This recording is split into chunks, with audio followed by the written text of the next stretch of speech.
Dalawang wanted person arestado naman sa Bataan, PNP Manhunt Operation. Sinilunsad, detalye ng balita mula kay Danny Cumilang, RH37. Danny, good morning.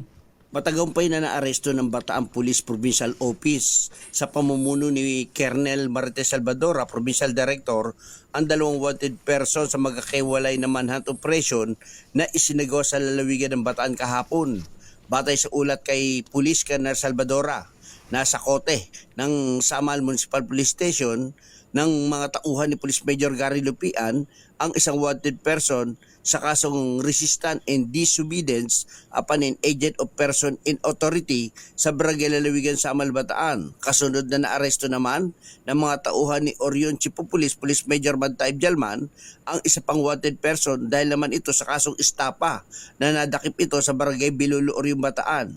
Samantala, binigyan diin ni Colonel Salvadora na walang ligtas ang sinumang kriminal na nagkasala sa batas at patuloy ang pagtugis ng Bataan PNP upang panagutin at ibigay ang hustisya sa mga biktima ng karahasan. Danny Cumilang, RH37, DCRH, una sa Pilipinas, una sa Pilipino. Maraming salamat, Danny.